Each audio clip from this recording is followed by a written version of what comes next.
Hello students, welcome to Edutap. आज के session में हम एक नई सीरीज स्टार्ट करने जा रहे हैं for your JAIIB exam, that is your JAIIB foundation series.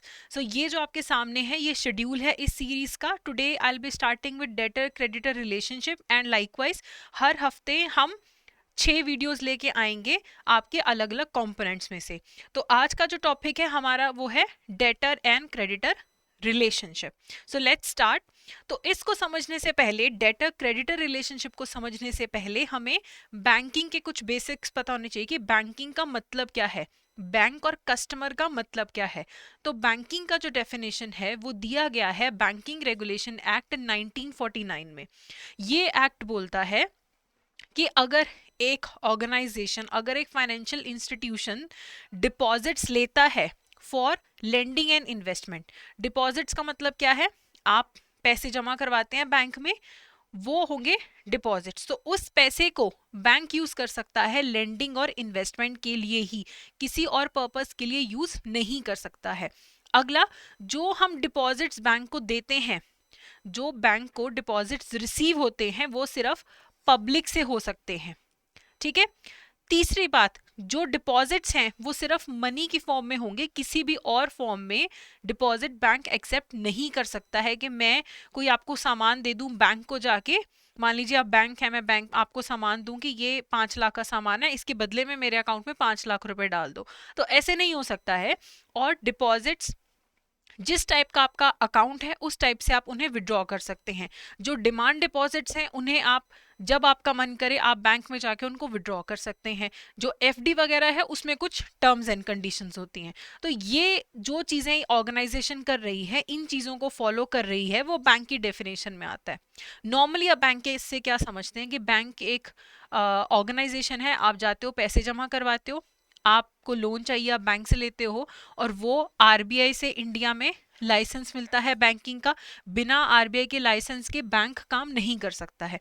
लेकिन ये बेसिक फीचर्स हैं जो बैंक में जरूर होने चाहिए। अब मान लो एक कोऑपरेटिव सोसाइटी है, कोऑपरेटिव सोसाइटी है, वो अपने मेंबर्स को लोन देती है और उसके मेंबर्स उसमें पैसे भी जमा करवा रहे हैं कोऑपरेटिव सोसाइटी में। लेकिन ये बैंक क्यों नहीं है? क्योंकि हमने सेकंड पॉइंट में पढ़ा कि डिपॉजिट तो पब्लिक से होने चाहिए। इस केस में तो मेंबर्स को ही लोन दे रहे हैं, मेंबर्स ही डिपॉजिट्स कर रहे हैं, तो कोऑपरेटिव सोसाइटी तो हो ही नहीं सकती है एक बैंक। क्योंकि ये अगर चारों टर्म्स एंड कंडीशंस हैं तभी वो बैंक की डेफिनेशन के अंडर आएगा according to your banking regulation act 1949।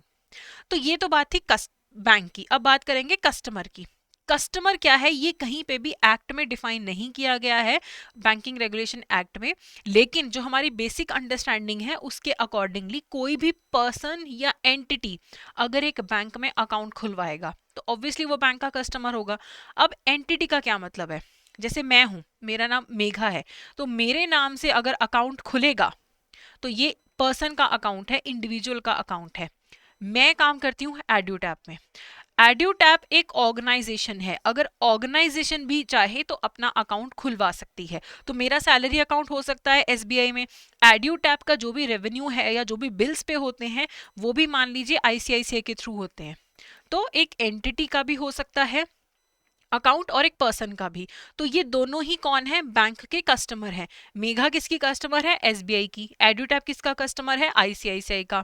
या कोई भी बिजनेस रिलेशनशिप है एंटिटी या फिर पर्सन का, उस बैंक के साथ कोई भी ट्रांजैक्शन करते हैं तो वो कस्टमर हो जाता है। अब मान लीजिए कि ये है पर्सन ए अजय और ये है विजय। अब अकाउंट असल में बेनिफिट देता है विजय को, लेकिन जो ट्रांजैक्शंस करता है वो अजय करता है। अजय ने विजय के बिहाफ पे एक अकाउंट खोला हुआ है, अकाउंट चला रहा है। अल्टीमेट बेनिफिट किसको मिल रहा है? विजय को। तो विजय भी बैंक का कस्टमर होगा, यानी कि जिसे अल्टीमेट बेनिफिट मिल रहा है वो भी बैंक का कस्टमर होगा, जो बेनिफिशियरी होगा। तो ये हमारी बेसिक अंडरस्टैंडिंग है एक बैंक की। दूसरी बात, अगर एक कस्टमर रेगुलर नहीं भी ट्रांजैक्शन कर रहा, मान लो मैं सिर्फ बैंक जाती हूँ सैलरी विड्रॉ करवाने, तो मेरी महीने में सिर्फ एक ट्रांजैक्शन है, तो इसका मतलब ये नहीं है कि मैं कोई कम कस्टमर हूँ। और अगर कोई कस्टमर 5-6 दिन की ट्रांजैक्शन कर रहा है वो कोई ज्यादा अच्छा कस्टमर है बैंक का। बैंक के लिए दोनों ही मेन कस्टमर्स हैं। ठीक है। तो अब बैंक और कस्टमर बहुत सारे प्रकार की ट्रांजैक्शंस करते हैं आपस में, जिसके कारण उनकी इस रिलेशनशिप्स को अलग अलग नाम दिए जाते हैं। जैसे डेटर क्रेडिटर का रिलेशनशिप, प्लेजर प्लेजी का, लाइसेंसर लाइसेंसी का, बेलर बेली का। डिपेंड करता है कि कस्टमर और बैंक के बीच में कौन सी ट्रांजेक्शन्स हो रही हैं। तो आज जो हम ट्रांजेक्शन देखने वाले हैं या जो हम रिलेशनशिप देखने वाले हैं वो है डेटर क्रेडिटर की। अब मान लीजिए इस पिक्चर में ये कौन है, आमिर खान। अब आमिर खान की पिछली मूवी होगी फ्लॉप। अब इसको चाहिए पैसे। ये कौन है, क्रेडिट सीकर है, ये पैसे देख रहा है कि मैं कहाँ से लोन ले सकूं। और वो जाता है SBI बैंक के पास, वो बोलता है कि मेरे को आप 5 करोड़ का लोन दे दो, क्रेडिट वर्दिनेस अच्छी है, गिरवी रखने के लिए बहुत कुछ है, तो SBI इसको आमिर खान को लोन दे देगा। इस केस में जो क्रेडिट लेने वाला है, जो लोन लेने वाला है, जिसने पैसे उधार लिए हैं, उसे बोलते हैं डेटर। जो उधार देता है, क्रेडिट गिवर है, उसको बोलते हैं क्रेडिटर। तो पहले हमें यह समझना है कि क्रेडिटर और डेटर का क्या मतलब होता है। तो अगर मैंने आपसे पैसे उधार लिए हैं तो मैं हूं डेटर, क्योंकि अल्टीमेटली पैसा आपका है, मुझे आपको वापस करना है ब्याज समेत। तो आप हैं क्रेडिटर। तो जो पैसा देता है वो है क्रेडिटर, और जिसने पैसा मांगा है उधार के लिए, जिसको अल्टीमेटली वापस करना ही पड़ेगा, वो है डेटर आपका। तो बैंक और कस्टमर डेटर क्रेडिटर कैसे होते हैं? तो पहली सिचुएशन ऐसी है जहां पे बैंक डेटर है और कस्टमर क्रेडिटर है। अगर मैं बैंक में पैसे जमा करवा रही हूं, अब मान लो आमिर खान था, आमिर खान की फिल्म अगली हिट होगी, उसके पास बहुत पैसा आ गया, उसने सारा लोन भी चुका दिया। इस केस में अब आमिर खान के पास एक्स्ट्रा 2 करोड़ पड़ा है।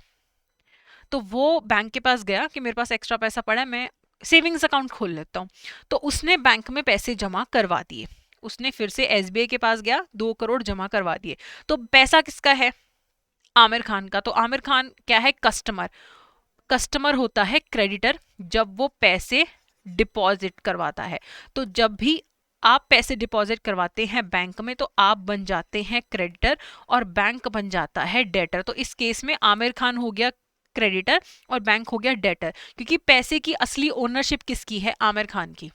बैंक ने तो एक तरीके से उधार लिया है, रखा है। बैंक इस पैसे को 2 करोड़ को आगे यूज करेगा।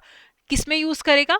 डिपॉजिट्स या इन्वेस्टमेंट के लिए। इसी दो पर्पस के लिए बैंक पैसे यूज कर सकता है, तो वो यहाँ पे पैसे यूज करेगा आगे। तो अल्टीमेटली पैसा किसका है? आमिर खान का। तो वो कस्टमर है, तो यहाँ पे बैंक डेटर होगा, कस्टमर क्रेडिटर होगा जब हम पैसा जमा करवाते हैं। अब ऐसी सिचुएशन आ जाती है कि मान लो आमिर खान को जरूरत पड़ गई 2.2 करोड़ की। उसके पास पैसे कितने हैं? 2 करोड़। बाय चांस उसको SBI ने ओवरड्राफ्ट की फैसिलिटी दे रखी थी। ओवरड्राफ्ट क्या होता है? एक तरीके का शॉर्ट लोन, कि आपके पास जितने पैसे हैं आपको उससे ज्यादा बैंक विड्रॉ करने देता है, कुछ आपको लिमिट दे देता है कि इतने आप एक्स्ट्रा विड्रॉ कर सकते हो, उस पर कुछ ब्याज कटता है, आपको वो पैसा वापस करना होता है। तो यहाँ पे मान लो उसको 2 करोड़ 20 लाख की जरूरत थी। 2 करोड़ तो उसके अपने थे, उसने सारे विड्रॉ कर दिए। एक्स्ट्रा 20 लाख उसको ओवरड्राफ्ट के तहत बैंक ने प्रोवाइड कर दिए, SBI ने। तो ओवरड्राफ्ट क्या है? एक तरीके का लोन है। तो अब रिवर्स होगी सिचुएशन। अब बैंक जो है, बैंक आपका बन जाता है क्रेडिटर, जिसने उधार दिया, आमिर खान ने उधार लिया, वो बन जाता है डेटर। तो जैसे ही ओवरड्रॉन होता है आपका अकाउंट तो रिलेशनशिप रिवर्स हो जाती है, कस्टमर बन जाता है डेटर और बैंक बन जाता है क्रेडिटर। तो किसी भी प्रकार का जब आप बैंक से लोन लेते हैं, शॉर्ट टर्म लोन लेते हैं, लॉन्ग टर्म लोन लेते हैं, आप ओवरड्राफ्ट की फैसिलिटी यूज करते हैं बैंक में, तो आप एज अ कस्टमर बन जाते हैं डेटर और बैंक बन जाता है क्रेडिटर। तो सीधी साफ सी बात इतनी याद रखनी है कि जो पैसा उधार ले रहा है, लोन मांग रहा है, जिसे पैसे की जरूरत है, वो है आपका डेटर। जो पैसे दे रहा है, जिसको पैसे बिलोंग करते हैं अल्टीमेटली, वो है आपका क्रेडिटर। तो सिचुएशन पे डिपेंड करता है कि बैंक ही क्रेडिटर है या बैंक डेटर है। It depends upon the situation. हमेशा ऐसा नहीं होगा कि कस्टमर डेटर ही रहेगा या कस्टमर हमेशा क्रेडिटर ही रहेगा।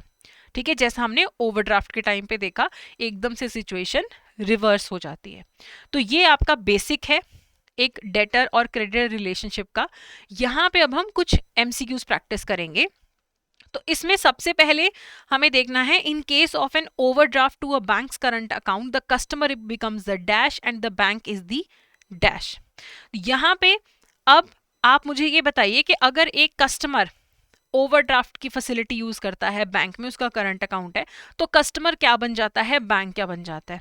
तो मैंने आपको पहले ही बताया, जो पैसे मांगता है, इसमें कौन मांग रहा है पैसे, कस्टमर, वो क्या बन जाता है, डेटर। और जो पैसे दे रहा है बैंक, वो क्या बन जाएगा, क्रेडिटर।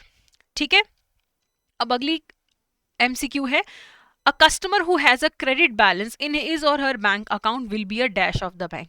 अगर आपके अकाउंट में क्रेडिट बैलेंस है, यानी कि आपने पैसा जमा करवा रखा है, क्रेडिट बैलेंस का मतलब होता है आपने पैसा जमा करवा रखा है, आपका डेबिट बैलेंस है यानी कि ओवरड्रॉन है आपका अकाउंट, तो यहाँ पे क्रेडिट बैलेंस है, आपने पैसा जमा करवाया, तो जिसका पैसा होता है वो कौन है, क्रेडिटर।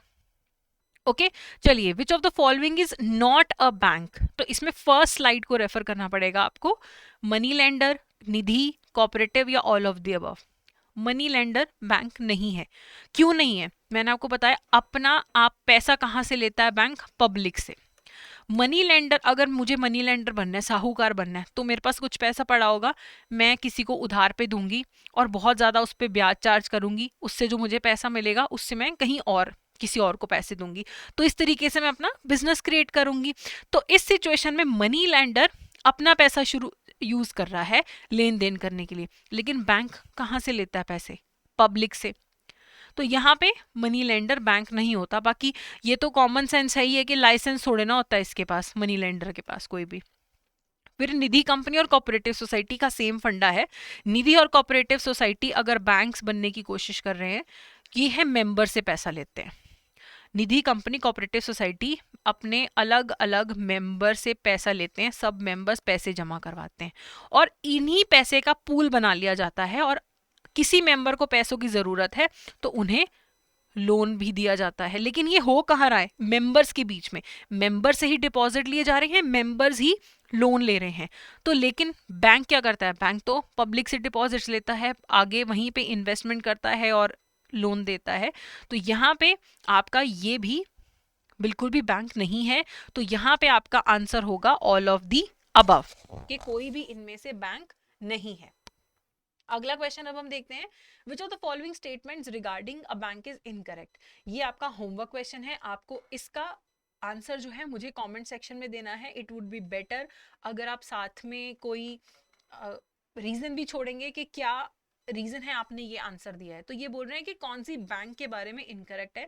पहला, deposit should only be for lending and investment purpose, कि डिपॉजिट सिर्फ बैंक लेंडिंग और इन्वेस्टमेंट पर्पस के लिए करता है। Cooperative societies accepting deposit from the members are not considered banks. Cooperative societies अपने members से deposits लेती हैं, so they are not the banks. The deposits accepted by bank should only be from the public. कि bank जो पैसा लेता है public से होता है। पब्लिक का मतलब नहीं कि सिर्फ आम जनता से, किसी ऑर्गेनाइजेशन से, कंपनी से भी ले सकता है, लेकिन मेंबर्स वाला फंडा नहीं होता यहाँ पे। Acceptance of deposits can only be in the form of money, कि डिपॉजिट्स आप सिर्फ मनी की फॉर्म में ही कर सकते हो। तो इन चारों स्टेटमेंट्स में से जो भी इनकरेक्ट स्टेटमेंट है आप मुझे बताइए कमेंट सेक्शन में कमेंट करके, plus give a reason that कहाँ पे कैसे आपको पता है कि ये आपका इनकरेक्ट आंसर है। सो ये आपके आज का सेशन था। आई होप आपको पसंद आया हो, और अगर पसंद आया है तो प्लीज सब्सक्राइब एंड जो लास्ट क्वेश्चन है उसका आंसर कमेंट सेक्शन में जरूर दीजिएगा। Thank you so much.